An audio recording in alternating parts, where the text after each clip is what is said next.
السلام علیکم ورحمۃ اللہ وبرکاتہ۔ اللہم صلی علی محمد وعلی آل محمد کما صلیت علی ابراہیم وعلی آل ابراہیم انک حمید مجید۔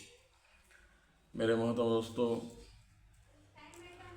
سیدنا امام حسین رضی اللہ تعالیٰ عنہ 10 محرم کو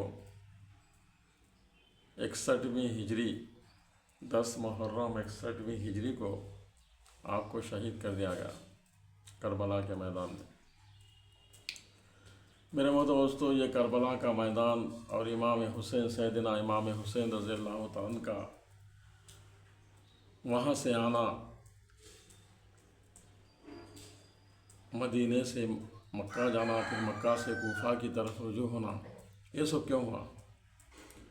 اس لیے ہوا کہ یزید جو تھا، یزید بن معاویہ، حضرت امیر معاویہ رضی اللہ تعالیٰ عنہ کا بیٹا تھا یزید۔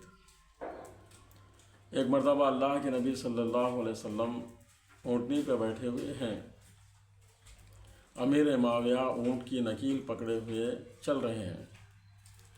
میرے آقا نے فرمایا، اے معاویہ، تیرے پشت سے مجھے بغاوت کی بو آ رہی ہے، تیرے پشت سے مجھے بغاوت کی بو آ رہی ہے۔ ایسے ہی ہوا۔ میرے محترم دوستو، یزید جو تھا، یزید شرابی تھا، یزید زانی تھا، یزید 7000 صحابہ کرام علیہ مجمعین کو شہید کر چکا تھا۔ 10,000 تابعین جو تھے اس وقت کے 10,000 تابعین کو ختم کرا تھا، قتل کرا تھا ان کا۔ کعبۃ اللہ کے پردے کو آگ سے جلا دیا تھا، مدینے کے اندر صحابہ کو قتل کرا تھا۔ یہ ایسا ظالم تھا۔ اسی لیے میرے محترم دوستو، امام حسین رضی اللہ تعالیٰ عنہ کو جب خطوط لکھے گئے، ایک روایت میں آتا ہے کہ 40,000 خطوط لکھ کے بلایا گیا، ایک روایت میں 70,000 خطوط لکھ کر بلایا گیا۔ آپ خطوط جب پہنچے آپ کے پاس، اور کوفے والے آپ کے ہاتھ پہ جب بیعت کرتے بولے، اس وقت میں حضرت امام حسین رضی اللہ تعالیٰ عنہ کوفے کی طرف آئے۔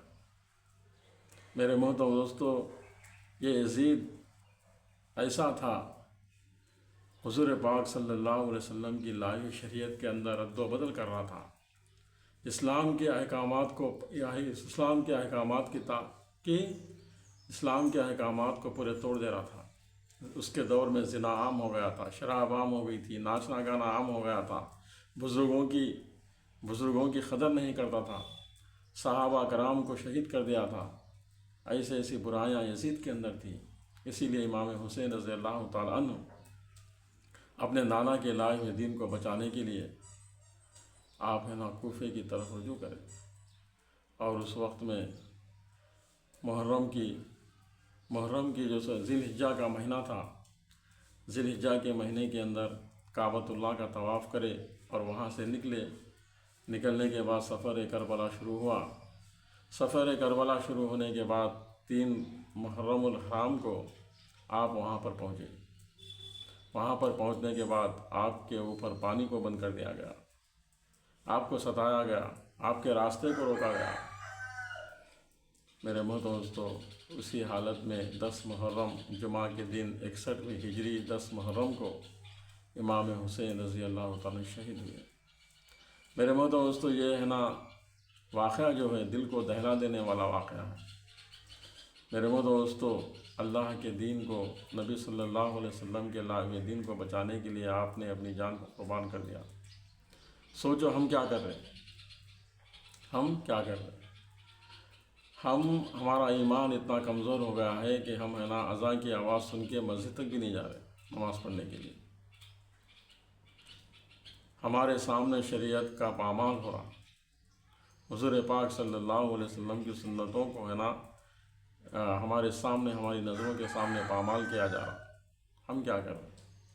میرے محترم دوستو، امام حسین رضی اللہ تعالیٰ عنہ جو شہید ہوئے، معمولی بات نہیں تھی۔ وہ روح زمین پر سب سے پہلا واقعہ جو پیش آیا، اسی بڑی قربانی قیامت تک بھی کوئی نہیں دے سکتے، جس طریقے سے امام حسین رضی اللہ عنہ نے اپنی قربانی دی۔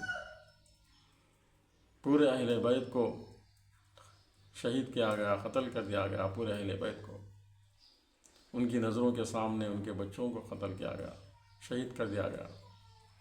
امام حسین کی نظروں کے سامنے ان کے بیٹوں کو شہید کر دیا گیا۔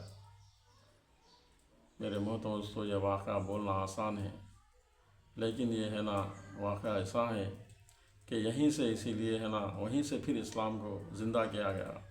اسلام تو ہمیشہ زندہ تھا، اسی لیے ہے نا اسلام زندہ ہوتا ہے کربلا کے بعد کہا گیا۔ السلام علیکم ورحمۃ اللہ وبرکاتہ۔